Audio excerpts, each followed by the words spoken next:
Hello everyone, in this video we will learn how to install Google Keep in Windows 10 laptop. So let's start. So here I open Google Chrome and go to the right hand side, and here you can see the Google Apps icon showing. Just click on it and just drag, and here you can see the Google Keep. Just click on it and wait for the few seconds. It will open. And now go to the right hand side and click on this three dot. Okay, and just drag and click on the cast, save and share. And here you can see the one option, install Google Keep. Just click on it and the one dialog box is pop up, install app Google Keep.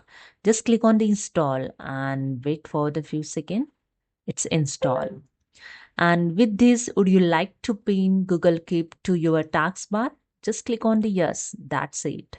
Just close this and just go to the desktop, and here you see your Google Keep is installed. And in taskbar also showing the Google Keep icon. Okay. So hope you understood. If you like this video, please subscribe. Thank you so much.